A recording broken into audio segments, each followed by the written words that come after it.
The No Nonsense Roundtable. It's a weekly show broadcast on Rochester, New York's 50,000-watt iHeart radio station, News Radio Wham 1180.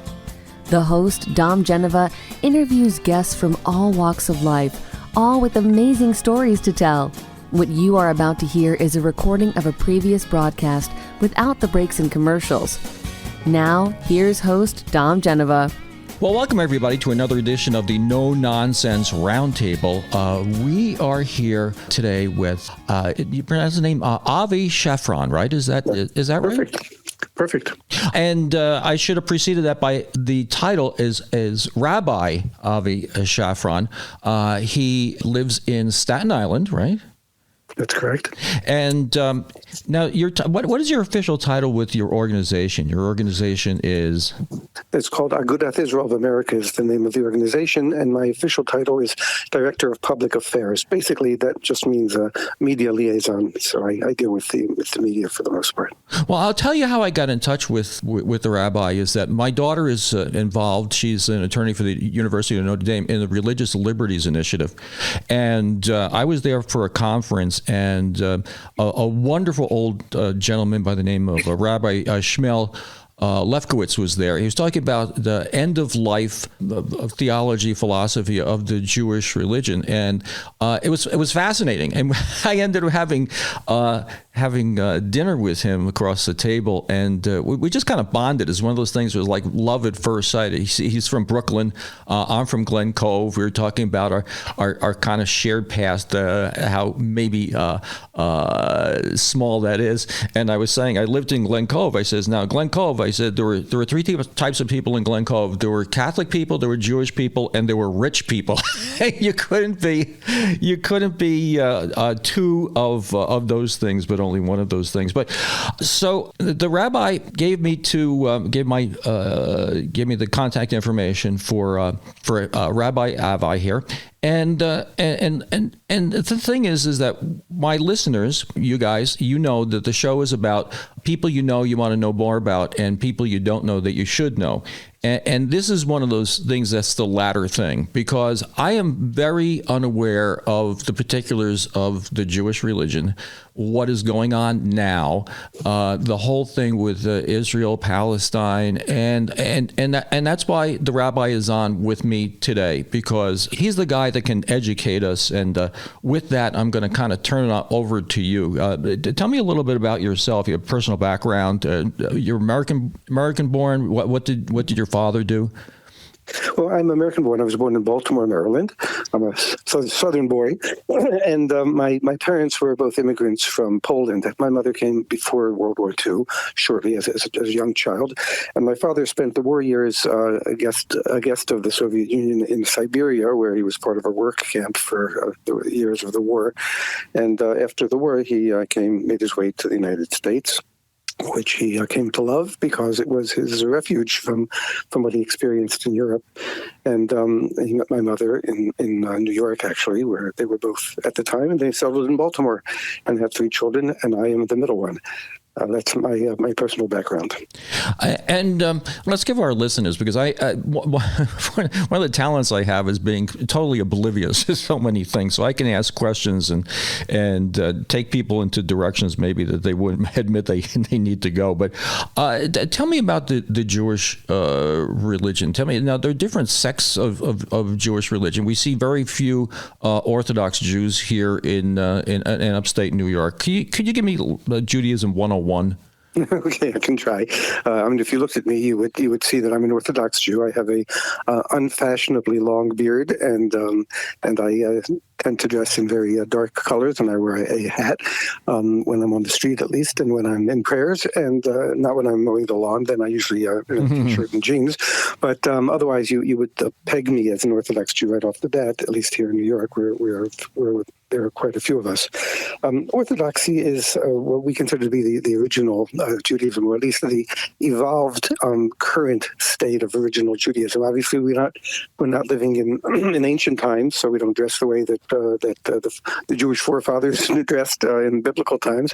But the Jewish religion is essentially based on the revelation at Sinai, which yielded the Jewish people what we call the Torah. And the Torah is both what you know as the Old Testament, that part of the Bible, the original part of the Bible, the 5 books of Moses, as we would call them, or the Torah.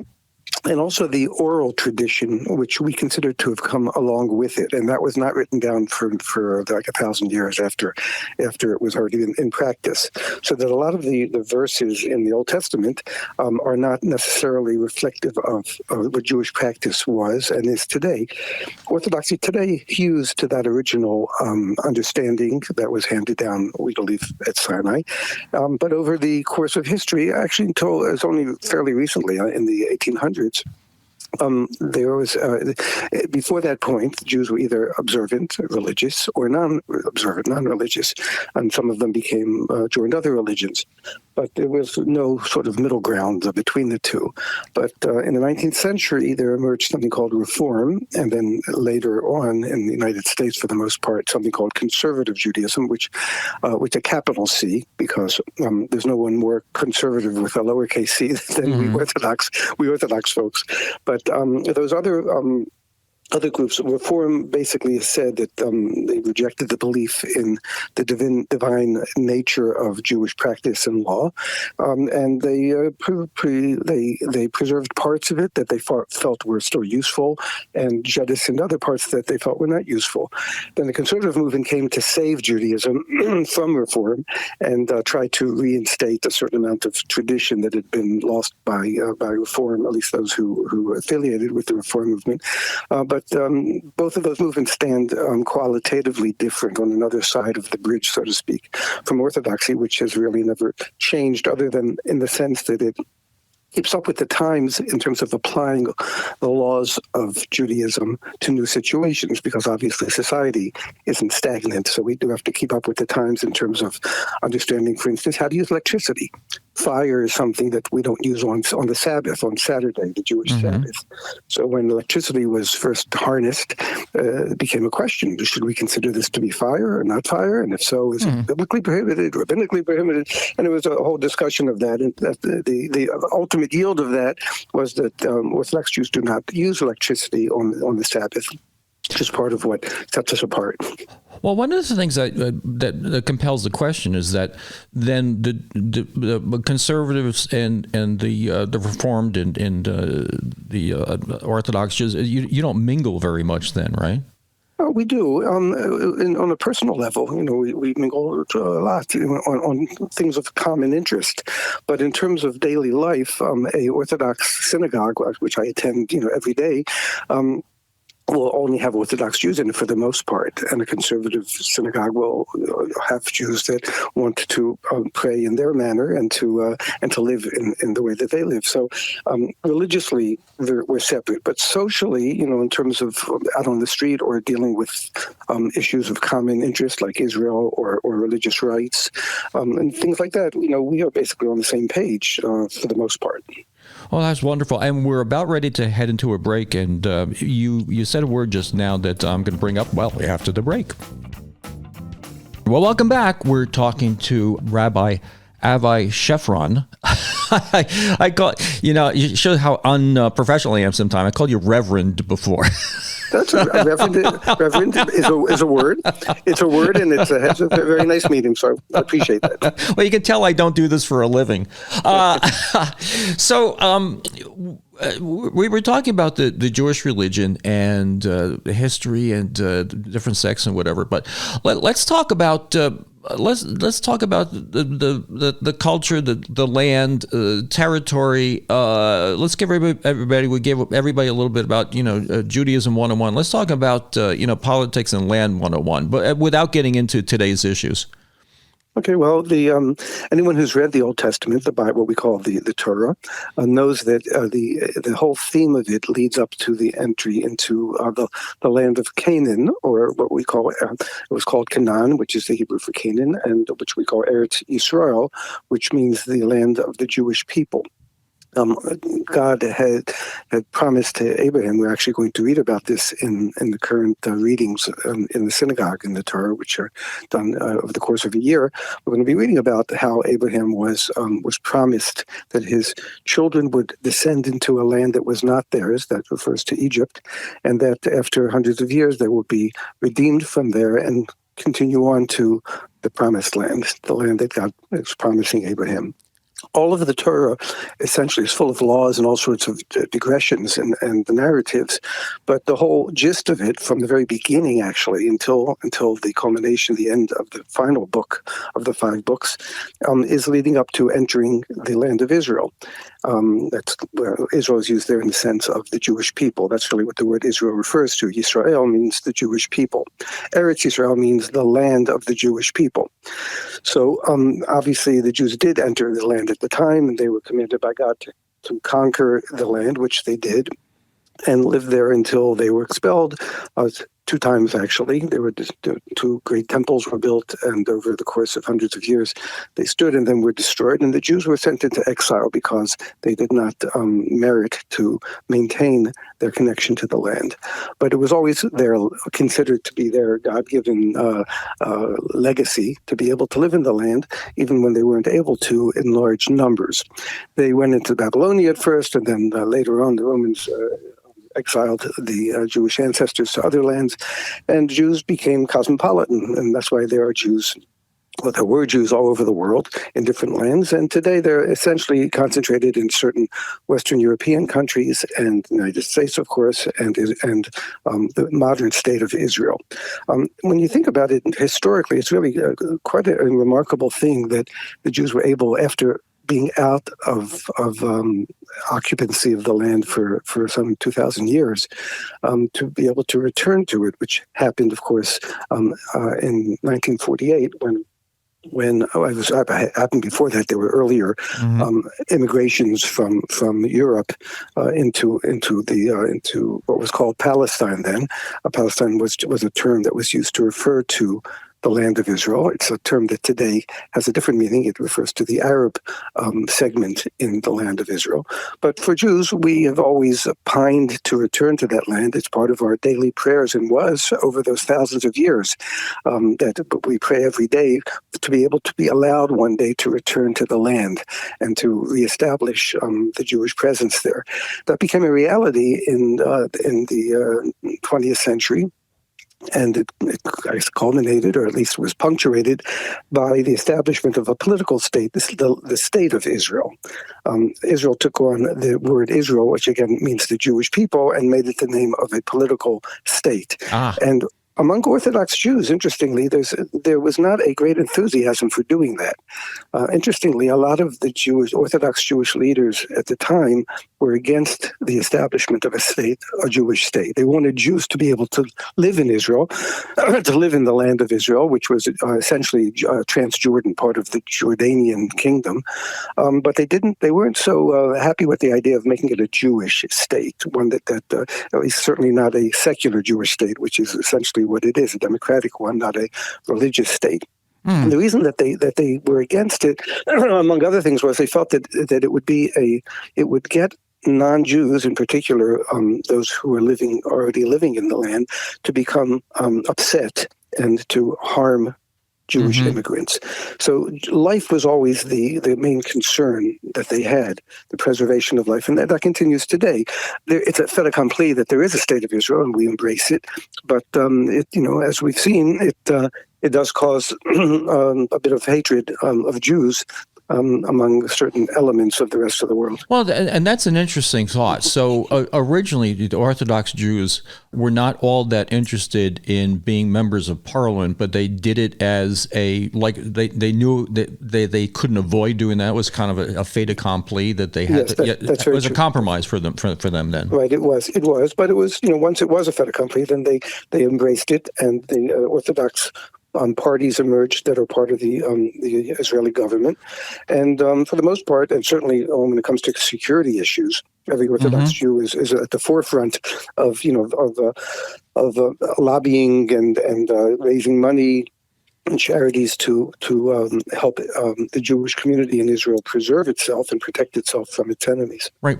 And one of the things you're talking about is the temple. There were two temples. Now you're waiting for the third temple now, right? Or am I wrong? Yes.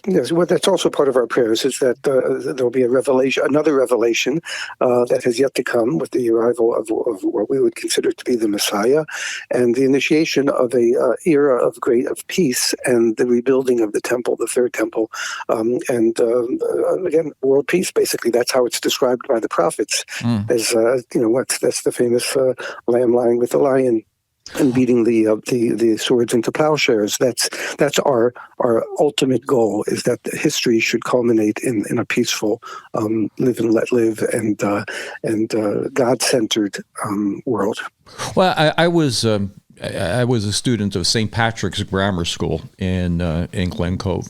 And the nuns made sure we had great respect for Jewish people because Christ was Jewish. I mean, he was, and I tell you, that is that's ingrained in my feelings about religion. Now you are still waiting for the Redeemer. You don't. I mean, obviously, Christ is to us the Redeemer, but he's not the Redeemer to you. Prophet. Is that it? How do you view Jesus?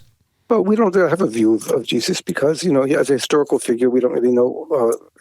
We don't feel we know enough about him to make a judgment. At the time, again, it's hard to know. Even historians will tell you it's hard to know who Jesus really was, and whether there was one person or several people that were sort of morphed into one figure.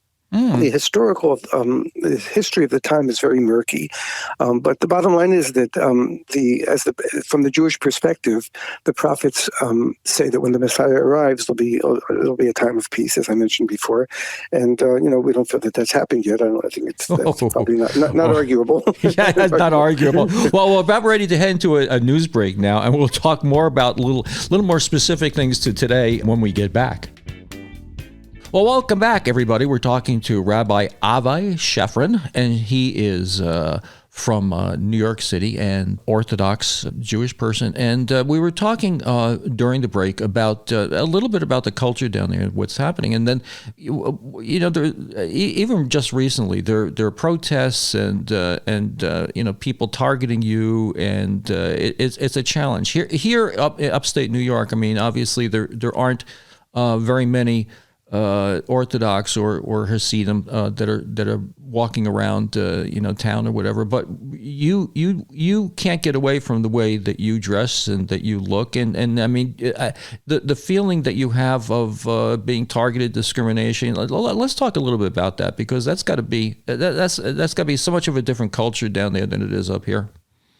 Oh, I've lived in different parts of the country. I lived in Rhode Island for 11 years. I lived in California, Northern California, for 7 years. So I've been around the block, and I've always chosen. I could hide who I am. I could simply put a baseball cap on and a T-shirt, and nothing of that would violate any of my religious principles. But I choose to look like like an Orthodox Jew by my dress, and that does sometimes cause some problems. It causes the opposite also, interestingly. People have come over to me. Recently, a man came over to me, and he looked like a white supremacist type, bald head and a baseball cap and a funny look on his face. And I was ready for action, so to speak. I had my hand on the pepper spray in my pocket. And he came over and he said, "I just want you to know that I'm praying for the Jewish people in Israel." So, there are positive times, but they're unfortunately outnumbered by the negative times. I've been the victim of anti-Semitic slurs, even physical interactions over the years, also fairly recently, though not since this most recent developments in Israel. But earlier this year, a gentleman sat down to me on the Staten Island ferry and started just berating me and yelling and screaming and cursing and insulting and whatnot. About what? And I couldn't get a word in edgewise. Anything I said to him, like, "Oh, would you like to speak?" He would just imitate me and say, "Would you like to speak?" I said, no, I'd be happy to have a conversation with you. And he'd say, I'm happy to have a conversation with you. But he was just mocking me and trying to in any event. It was so confrontational, and I wasn't doing anything. I was just sitting there, that other passengers called the police. The police had to come and protect me, so to speak, though I really did not feel terribly threatened, considering that there were hundreds of people around. But that's happened on various occasions. I've had people yell at me from passing cars, throwing a penny at me, which is, a way of implying that Jews are very money-oriented, which we are. We consider money to be. Well, who isn't? Who is what? Who's not? Who's not money motivated? Yeah, that's really. Number one. But I think that sometimes frugality is confused with stinginess. There's no ethnic group that is as generous with charity as the Jewish one, and that speaks to the appreciation of the value of money. Indeed, a penny is worth something because enough of them can buy somebody a get-well card. And it's part of Jewish theology that every small thing has worth. Mm-hmm. And, the fact that an anti-Semite has turned that into some sort of a slur is his problem, not mine. But, I don't pick up those pennies because I know that's what they're waiting for. But I do consider, I don't throw out money. I don't throw out anything. I try to reuse. Recycling is very in these days, and I try to recycle and not waste things, because wastage in Judaism is considered a crime, a violation of the law. Now, there are people that try to make a distinction between a nationality and a race. And so it is the Jewish race, right? Well, it's interesting. There's no real way of identifying what Judaism is, or what Jews are, I should say. Because on the one hand, most of us are descended from common ancestors, but we've always accepted converts from other peoples, and they're as much Jews as we are, those of us who don't have converts in our ancestry. So in a sense, the Judaism is a religion, and the Jewish people is a conglomeration of original Jews, so to speak, and anyone who's chosen to join them, because joining the Jewish religion makes one a Jew. There's a ritual that has to take place, and there has to be an acceptance of the principles of Judaism and the laws of Judaism. But once a person has done that, once a person has honestly accepted that and gone through the ritual before a Jewish court of three men, he or she is a full-fledged member of the Jewish people. I actually wrote a book about such a person, a real person. The book is sort of disguises a lot of the details, but it does tell his story. He is a part African American from the Azores, and part American Indian, a Native American. And he was a Christian, and he married a Jewish woman who was very secular, but he was intrigued by her background, and he insisted that she look into it, and they did so together, and eventually they both became Orthodox Jews. So, I have a personal interaction with such a person, and there are many others. Well, Sammy Davis Jr. became Jewish. I mean, I didn't become Orthodox Jewish, but he became Jewish. There are many people, many non-Jews who have joined the Jewish people, and if they do so within the realm of the Orthodox religion, then all Jews would consider them to be Jewish. If a non-Jew converts with a Reform rabbi or Reform court, so it's a bit of a problem, because not having satisfied the requirements that Orthodoxy would have put on him or her allows us to love the person and to consider the person an ally. But in terms of becoming part of the Jewish people is something that requires those specific things from the Orthodox perspective. Well, before too long, we need to get to talk about the elephant in the room, and the elephant in the room is what's going on now. We got about another minute and a half in this segment, but let's start this before we get into the next segment. I'm just kind of let you loose. Give me a thumbnail sketch of what you think about what's happening now in the Holy Land. All right, well, I mean, just to go back to the history, the indigenous population that can be identified today as having its roots in Palestine or the land of Israel, whatever one wants to call it, is the Jewish people. But we were absent for so many years that other people moved in as well. And some were native to the area, and others came in from Turkey and other places in the 17 and 1800s. And there was a population there when Israel was founded. And that was, of course, a source of friction between the old-timers who were there and these newcomers who were really not newcomers, but old-comers coming back. And, that friction has been the source of much bloodshed and hatred over past years. And it's culminated in groups like Hamas that want to destroy the Jewish presence and Jewish people, for that matter. And that's where the current war is taking place between that Jew-hating entity and the Jewish population of Israel. Well, the thing is I've heard, and you tell me this is true, that in the charter of Hamas, it is for the elimination of Israel all told. Is that true? Oh, yes. They make no bones about that. And there, in the original draft, in the original charter, which was somewhat softened many years later, but not terribly so, it even mentions Jews, not just Israel. So, there's a hatred there that is very deep-seated, and it's a take no prisoners kind of hatred. It's not a question of just a political statement. It's unfortunately a radical religious statement. Hamas is a religious group, not just a military group, and their stated goal is to kill all the Jews in Israel. Well, with that, we're heading into another break, and we'll see you at the other side. Well, welcome back. We're talking to Rabbi Avi Shafran, and we were talking before the break, last segment, about the charter of Hamas, and the point that I didn't really realize that the good rabbi here confirmed is that the charter of Hamas doesn't only call for the elimination of the state of Israel. It calls for, it's very difficult to say this, it calls for the elimination of all Jews, right? Is that what you're saying?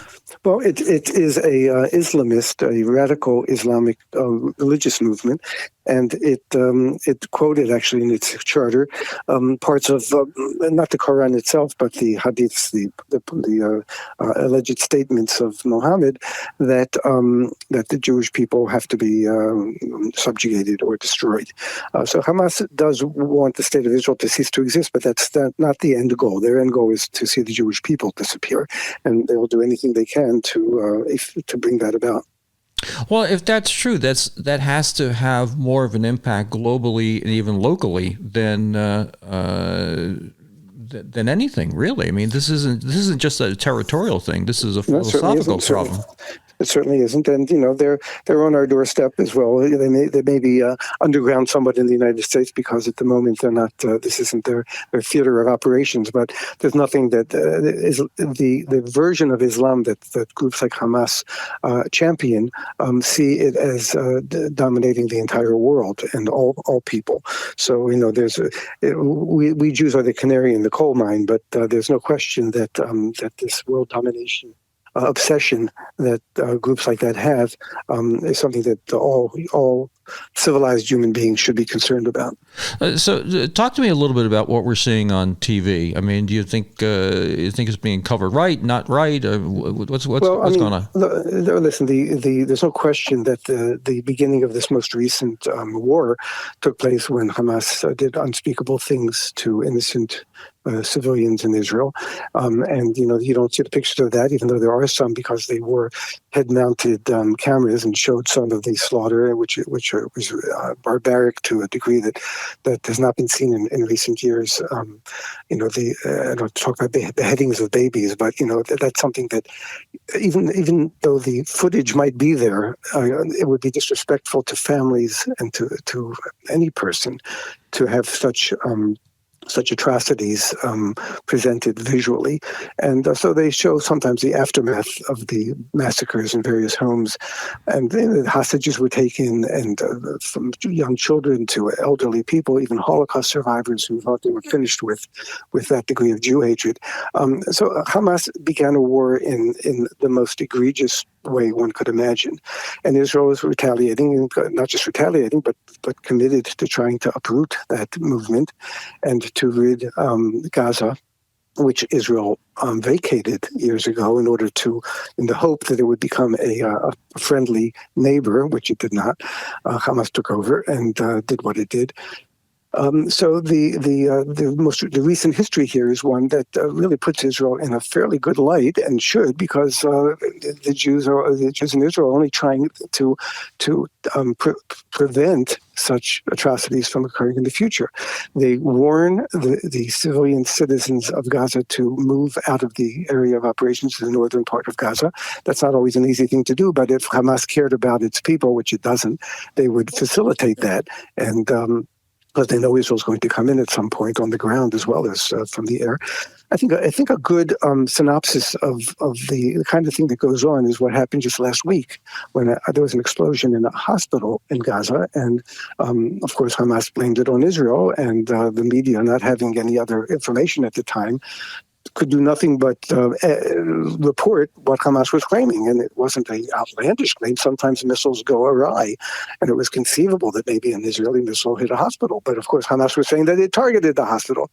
It turns out at the end that it wasn't an Israeli missile at all, but one that was launched by terrorists in Gaza at Israel, and it fell short. All the expert munitions people that looked at the available evidence, which was basically a lot of films and geolocation information and some intercepted communications, have concluded that it was indeed a missile fired from Gaza. So the Hamas, or Islamic Jihad, another similar group, was really the one who killed whoever died in that explosion.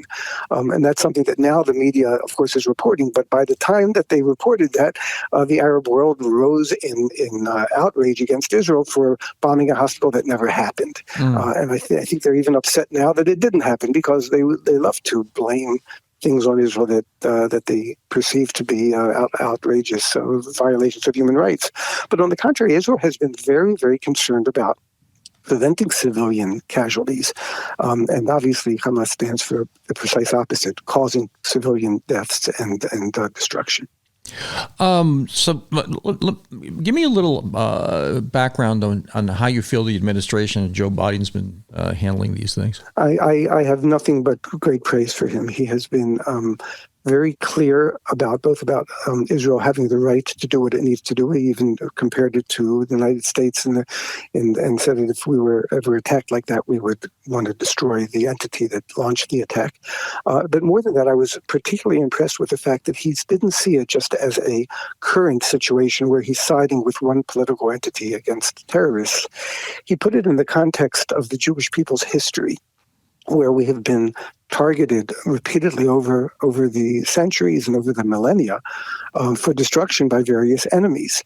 In the 20th century, of course, it was the Nazis, but before that, in the Middle Ages, it was all sorts of entities and peoples.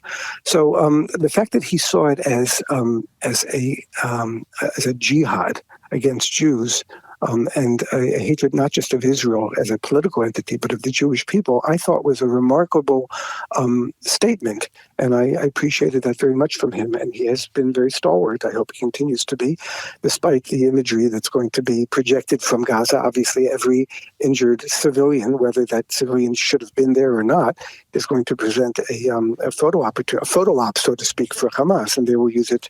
They're very good at this, using it to their advantage. But of course, photos sometimes and present they can tug on a heartstring or reach into a pocketbook, but they don't necessarily reflect the entirety of a situation in an accurate manner.